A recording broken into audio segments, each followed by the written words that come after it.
In the dead of night, a struggling single father opened his door to a mysterious girl, unaware she was a tycoon's runaway daughter destined to steal his heart. "You're out here alone?" Jerry's voice cut through the storm, steady yet firm as rain lashed his shoulders.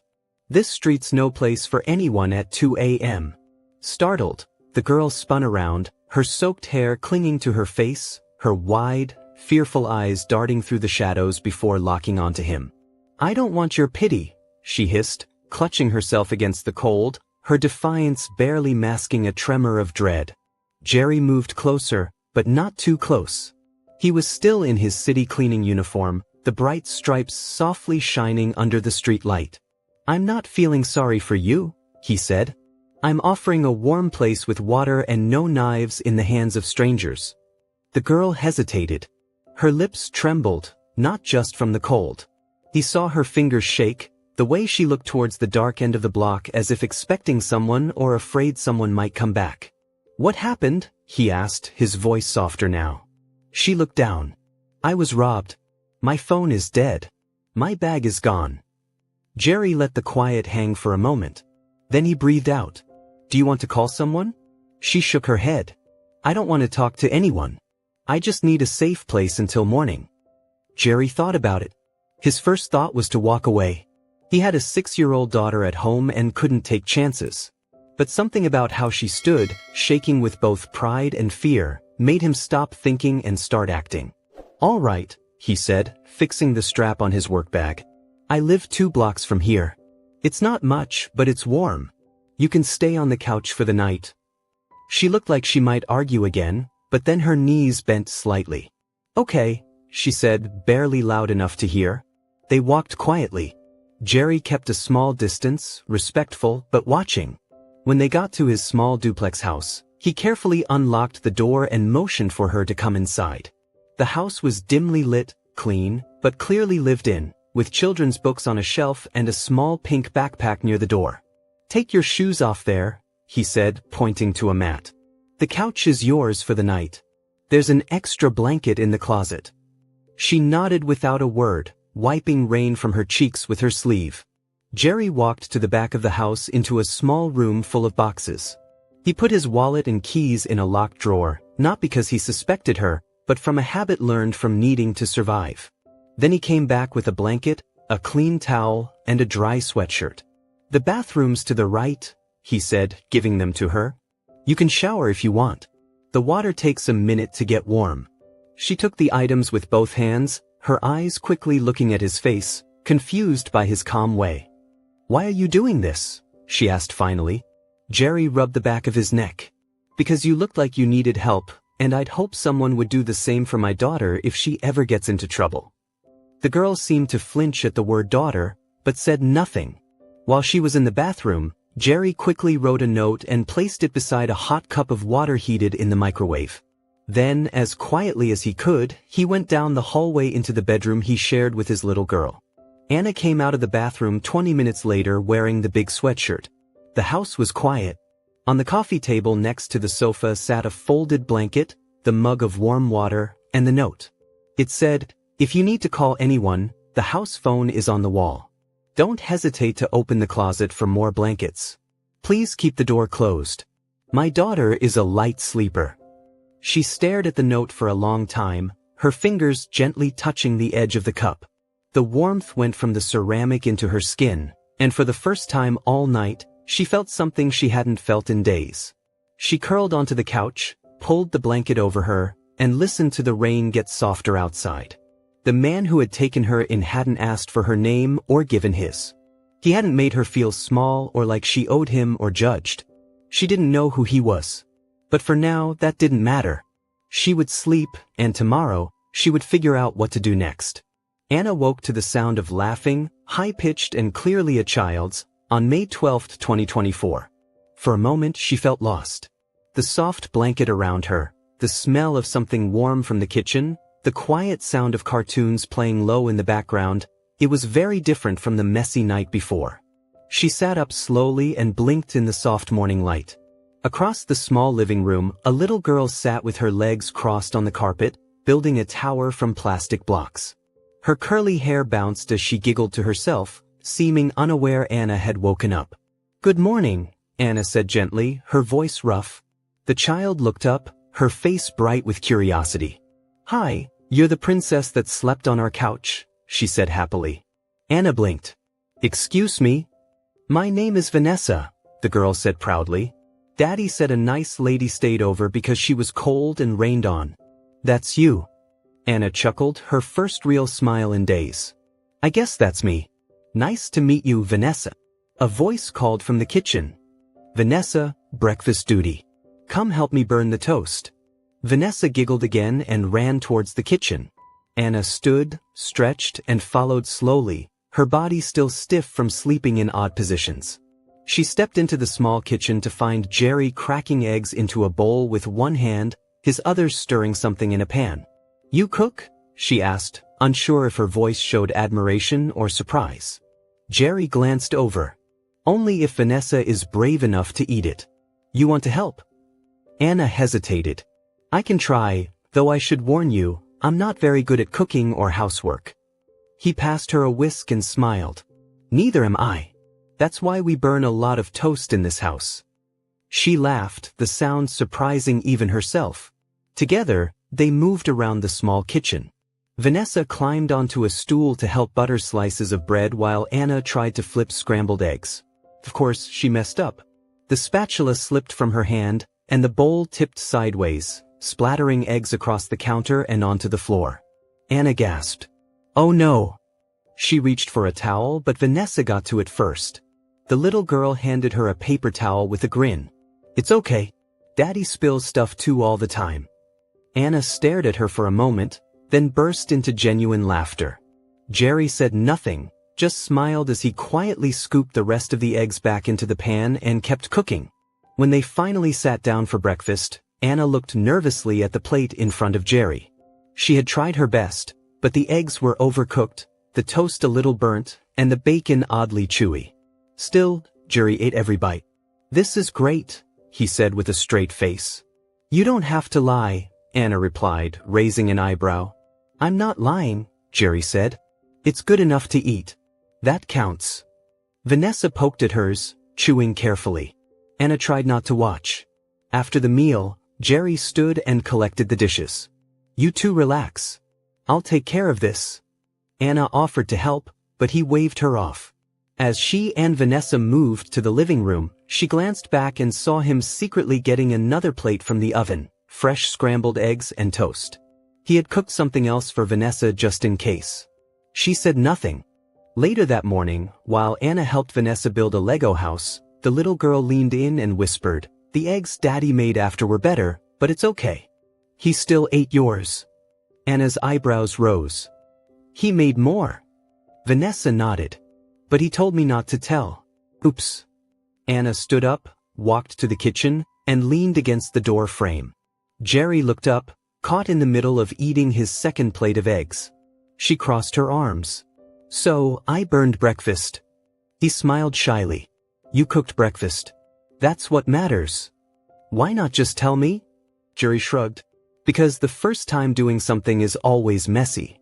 You just need someone to eat it anyway." Anna looked at him for a long moment, and something inside her changed. He was unlike anyone she had ever met, honest, truly kind, and patient in a way that made her feel at ease. "You said something last night about hoping someone would help your daughter if she ever needed it," she said softly. "You're a good father, Jerry." He said nothing, just smiled slightly and went back to his eggs. Later, while washing the dishes, Jerry spoke casually. "There's a laundry shop down the block. The owner's a friend. I could ask if they need help if you're staying in the city a while." Anna hesitated. "Maybe. I need to earn some money while waiting for papers. I lost everything, like a job, an ID, stuff like that," she replied. "I'm a student, or I was, from another state. It's complicated." Jerry didn't ask more questions. He just nodded. "Let me know if you want to check out the laundry shop. I'll walk you over." Anna looked at him again. This man had no idea who she truly was, and he didn't care. He was helping her not because he had to, but because it was simply who he was, and that somehow made her feel more understood than anything money had ever bought. The bell above the laundry shop door jingled as Anna stepped inside on May 13, 2024. The smell of soap, mixed with something sour and metallic, hit her all at once. Machines clanked together, baskets of clothes were overflowing, and the air was warm, stuffy even. A woman behind the counter barely looked up. "You, Jerry's friend?" she asked. Anna nodded. The woman handed her an apron. "Your work time starts now." And just like that, she had a job. By noon, Anna's back was sore. Her hands were red from soap and fabric softener, and 2 customers had already snapped at her. One said she shrank his sweater. Another handed her 3 bags of damp clothes and said, "I expect this by 5, before walking out. She looked at the clock, only 3 hours in. By late afternoon, she stood in the alley behind the laundry shop, slumped against the wall, her apron stained and her cheeks red. Her phone, still dead, sat uselessly in her coat pocket. She stared at the dumpster across from her and thought about walking away, back to the shelter, back to anything but this. When she returned to Jerry's house that evening, she said nothing, just dropped her bag, sat on the edge of the couch, and pulled off her shoes, wincing at the blisters on her heels. Jerry noticed, but he didn't ask. The next morning, May 14, 2024, Anna woke up to find a pair of clean white sneakers by the door. No tag, no note, but clearly not hers. She picked one up, lightweight, strong, exactly her size. Inside one shoe, a small piece of paper was folded neatly. It said, "I thought your feet deserved better. If you're walking away, at least don't walk in pain." She stood there for a long time holding the shoes. And then she put them on. When Jerry returned from his night shift, she was in the kitchen, already halfway through making toast. "You didn't leave," he said. "I almost did," she replied. "But your guilt trip shoes worked." Jerry smirked. "They weren't meant to make you feel guilty. No, they were meant to say you have the choice. That's all." Later that week, on May 17, 2024, she complained again after folding a seemingly endless pile of towels. "I've never been this tired," she mumbled, rubbing her neck. "And I used to think yoga was hard." Jerry looked up from the laundry bag he was sorting. "You're earning something real now." She gave him a tired look. "You mean back pain?" "I mean the freedom of living by your own hard work. Even if your hands get dirty, it's yours. No one can take that from you." Anna didn't answer right away, but those words stayed with her. That Friday, May 18, 2024, the laundry shop got a large order for a local hotel. They had to wash, dry, and fold over 110 sheets and uniforms by morning. Anna stayed behind to help Jerry finish the job. They worked past midnight, the bright lights humming above them. Jerry folded in silence, quick and skilled. Anna struggled to keep up, often unfolding and refolding the same shirt 3 times before getting it right. Around 2 a.m., they finally loaded the clean clothes into the back of Jerry's old pickup truck. "I can't feel my fingers," Anna groaned as she climbed into the passenger seat. "You'll miss them when they're gone," Jerry replied dryly, starting the engine. They drove through the quiet streets, dropping off bundles at a few houses. It was peaceful in a strange way, almost comforting. The silence between them wasn't awkward, it was easy. At one stop, Jerry handed Anna a small laundry bag. "Go leave this at the door. House number 15, the one with the porch light." Anna nodded and stepped out. She placed the bag on the step and turned back, but just then the porch light turned off, and a large dog burst from behind the gate, barking and running toward her. Anna screamed and stumbled backward, her ankle twisting on the curb. She hit the ground hard, her palms scraping against the concrete. The truck door slammed. Jerry was already running toward her. He reached her just as the dog skidded to a stop, barking wildly. Jerry stood between them, arms out, and shouted, "Get back." The dog, surprised, went back toward the yard. Jerry picked Anna up before she could argue. "I told you to wait in the truck," he snapped as he carried her back. "I thought I could handle a bag of laundry," she mumbled, clutching her throbbing wrist. He set her down gently inside the truck and slammed the door behind her. "Damn it, Anna," he said, rubbing a hand down his face. "I said to stay put. It's just a scrape." "I don't care about the scrape," he cut in, his voice rough. I care that you could have been seriously hurt. What were you thinking? She had never seen him like this, angry, truly angry. But underneath it there was something else, fear.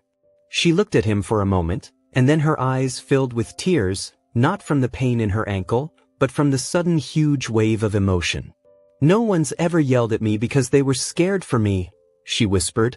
Jerry sat back, the tension in his shoulders relaxing.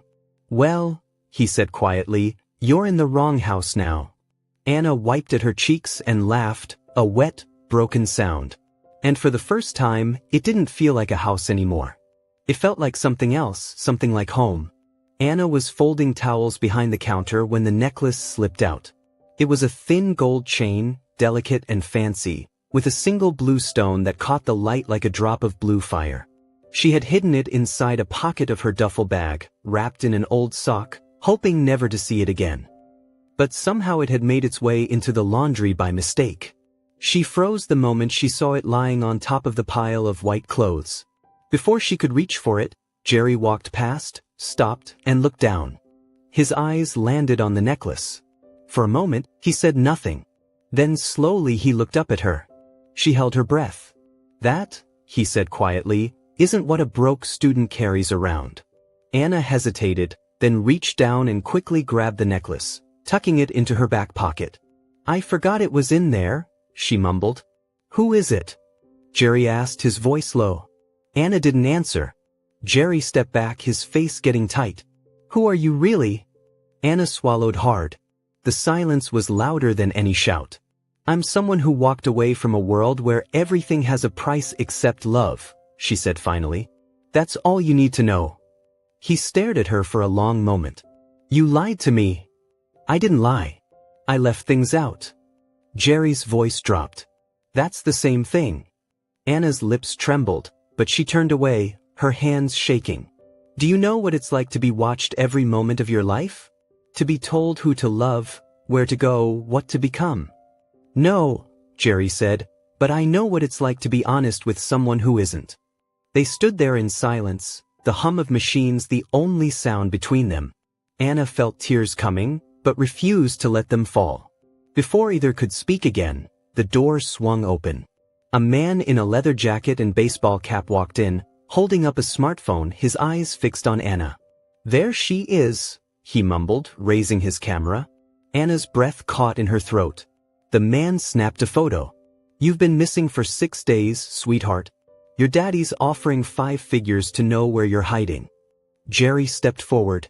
Hey, get out of here. Relax, man. I'm just doing my job, the man said, taking another picture. Anna backed away, panic growing in her chest. Jerry moved quickly.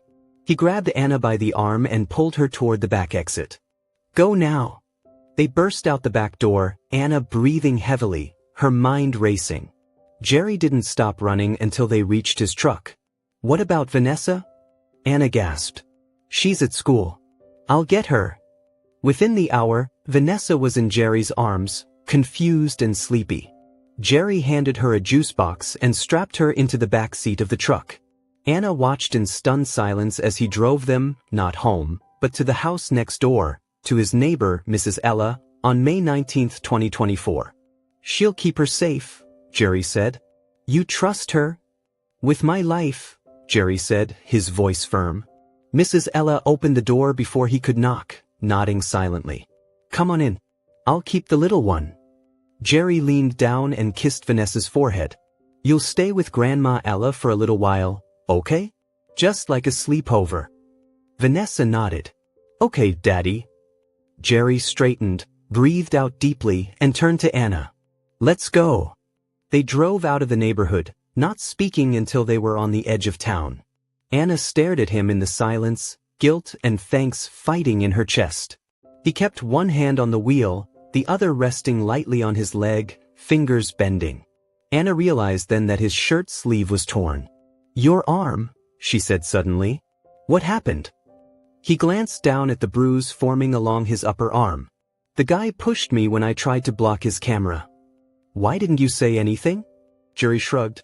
As long as you and Vanessa are safe, I can deal with a bruise. Anna looked at him, her eyes filling again. In that moment, she realized something. Jerry didn't protect her because of who she might be. He did it because of who he was. They returned to the house just after sunset. Jerry parked a block away to be careful, looking for cars that didn't belong. Anna sat beside him, silent, her nerves tight. The porch light was off. Something was wrong. Jerry motioned for her to stay in the truck, but Anna had already opened the door. "It's okay," she said. "If someone's come, I need to face it." They walked together toward the house, and then they saw it. A black fancy car idled in front of the driveway, smooth and shining beneath the street lamp. Two men in dark suits stood by the porch. The front door was open. Jerry sped up, his gut feeling kicking in. He stepped in front of Anna to protect her just as a third man came out from inside. He was older, tall, with silver hair neatly combed back and a strong presence that filled the space like dark clouds. "Anna," he said coldly. "Get in the car." Anna froze. Jerry didn't. "Are you her father?" he asked, his voice steady. "I am Richard Alex," the man said, his eyes sharp. "You're the man who's been hiding my daughter." "I'm the man who gave her a couch when she had nowhere else to go," Jerry replied. Richard took a slow step forward, looking at the house with disgust. This place, this life, it's beneath her. You can't possibly think she belongs here." "She made that decision," Jerry said. "Not me. You can't keep her here." "I'm not keeping anyone," Jerry said, his voice harder now. "But I'm not handing her over like she's a briefcase either." Richard's eyes narrowed. "You don't know who she is." "I don't care who she is," Jerry said. "I know what kind of person she is, and I know she's safe here." Anna stepped between them, her voice steady, though her hands shook. "Dad, stop." "You've made your point," Richard said, gesturing to his men. "Now come home." "This is home," she whispered. "No," he said firmly. "This is where you ran to, not where you belong." Jerry turned to Anna. "You don't have to go." But she was already looking at the car. Her eyes were wet. "I think I do." "No one's forcing you," Jerry said. "Yes, they are," she replied, her voice breaking. "Just not with words." He understood. The pressure wasn't physical. It was the heavy weight of a life she tried to escape crashing down again. She stepped back from him slowly, like she was afraid of what would happen if she moved too quickly. He didn't follow. She turned toward the car. One of the bodyguards opened the door. Richard said nothing. His job was done. Anna paused at the edge of the sidewalk, her back still to Jerry. "I'm sorry," she said softly, not turning around. He didn't respond. He couldn't. The door closed behind her, the sound like a final book chapter being shut. Jerry stood on the porch as the car drove away, tail lights fading into the night. His hands were clenched at his sides, his jaw tight. Inside, the house was quiet, empty in a way it hadn't felt in weeks. He didn't say a word. He just closed the door and turned off the porch light. The days that followed were quieter, too quiet, starting May 20th, 2024. Jerry went through his routines. He clocked into his night shifts, swept city blocks, and came home just before sunrise. But something in him felt dull. His eyes no longer lit up when Vanessa greeted him in the morning. His hands moved without feeling as he packed her lunch, brushed her hair, and walked her to the bus. He hadn't told her why Anna was gone, just that sometimes people had to leave, and that it wasn't because they didn't care. Vanessa didn't ask many questions, but she stopped humming when she played, and she began to sleep with the lights on. On May 24th, 2024, she started coughing. At first, Jerry thought it was a cold. She always caught something when the seasons changed. But then came the fever. Then the chills. Then the shaking that wouldn't stop, even under 3 blankets. By midnight, she was burning up. Jerry carried her in his arms to the truck, his keys shaking in his hands. At the hospital, the bright lights made everything seem harder, too white, too bright. A nurse took Vanessa into the first treatment area while Jerry walked back and forth behind the front desk, waiting for someone to call his name. Finally, a woman came over. "We need a $5,500 payment to admit her." Jerry pulled out his wallet, knowing it was useless. He had just over $90 to his name. "Can I pay part now?" "How?" he asked. I'll cover the rest in a few days. The woman hesitated. Hospital rules are, please, Jerry said, his voice cracking. She's 6 years old. He was still arguing when a voice cut through the hallway behind him. I've got it. He turned. Anna stood there, her coat over her arm, her hair damp from the rain outside. She walked past him without waiting for a reaction and handed the receptionist her card. Put everything under my name, she said. Room fees, medicine, tests, all of it. The nurse typed quickly. Do you have a connection with the patient? Anna looked at Jerry, then said, Yes, I do. Jerry stood frozen as they led Vanessa to a room. An hour later, after the doctors had said it was a virus, treatable but needing to be watched, Jerry sat beside his daughter's bed, his elbows on his knees, head in his hands. Anna came in quietly. He didn't look up right away. When he did, his voice was low. You didn't have to do that. She sat in the chair next to him. I know. He breathed out shakily. I'm sorry. You shouldn't have been pulled into this. Anna looked at Vanessa, sleeping with a slight frown on her fevered face. You didn't pull me in, Jerry. I came back. He nodded slowly. Then his voice dropped again, thick with something he wouldn't let out. I know you don't owe me anything, he said. But thank you for coming back. Anna leaned back in the chair and stared at the ceiling for a moment. You told me once that everyone deserves to walk without pain, she said. That goes for hearts too. They sat in silence, the only sound the beeping of Vanessa's monitor and the soft whirring of machines. For the first time in days, Jerry allowed himself to breathe, not just because Vanessa was safe, but because Anna had come back. Anna stood in the fancy hallway of her father's penthouse, her shoes silent on the shiny floor, on May 25, 2024. The windows stretched from ceiling to floor, showing a sparkling city view, but none of it affected her. She wasn't here for the view. Richard Alex sat at the head of a long glass table, reading the money section of the paper. He didn't look up when she entered. I figured you'd be back once things calmed down, he said coolly. I didn't come back, Anna replied. I came to talk. Richard folded the paper with extra calm. You're denying reality, Anna. Running around playing house with a man who works 3 jobs just to keep the lights on. Anna crossed her arms. That man saved me. From what? He scoffed. A little discomfort? You had everything. A future, safety, family name, and you threw it away for what? Anna stepped closer. I didn't throw it away. I walked away. There's a difference. Richard rose from his chair. You gave up everything to hide in a tiny place with a cleaner. Anna's voice didn't shake. He's not a cleaner. He's a father. A man who shows up every day for his daughter without fail, a man who taught me more about being strong in 3 weeks than you did in 30 years. Richard narrowed his eyes. You're going to choose him over this, over me? She looked him in the eye. I'm choosing my life, my voice, and yes, the man who lives by his hands and his heart. His lips tightened. You love him? I do. He breathed out sharply as though the word itself had hurt him. He can't give you anything. Anna smiled softly. He gives me everything that matters. Richard walked towards the window. This isn't some fairy tale, Anna. Real life is hard. You'll get tired of it, the struggle, the giving up. Love doesn't keep the heat on. Anna followed him with her eyes steady. It doesn't, but it keeps people warm.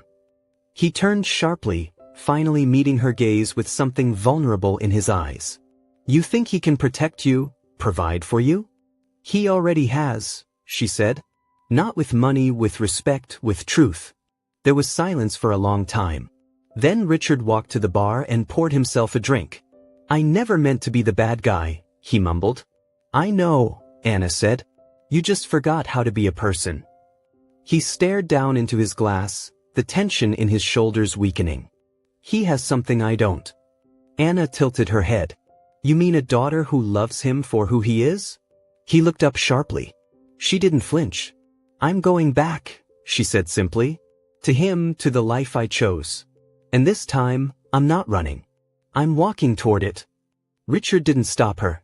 He didn't say sorry either. But as she reached the door, his voice stopped her. Tell him, he hesitated. Tell him he's lucky. She turned back. "No," she said gently. "I'm the lucky one."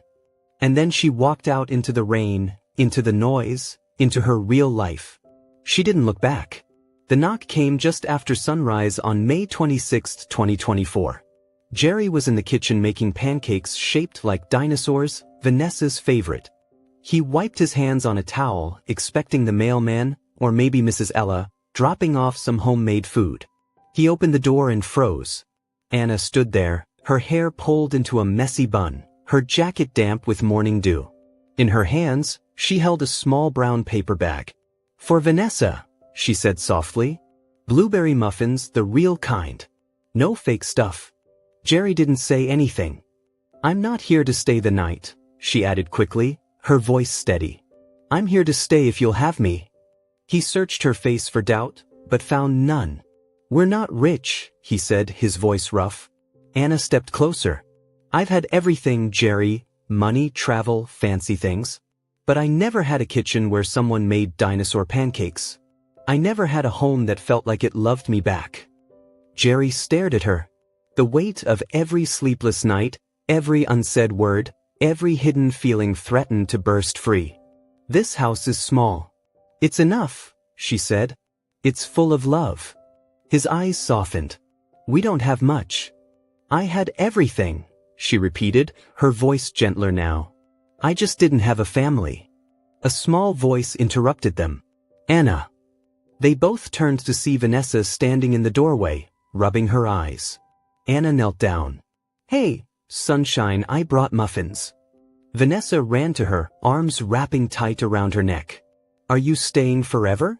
Anna looked up at Jerry. He nodded. She smiled through the tears. "Yeah, kiddo. Forever sounds good." 2 months later, on a cool Saturday morning, July 27, 2024, the park was full of families, dogs, laughter, and the smell of fresh food. Jerry's old truck had been changed into a weekend food stand, Anna's idea.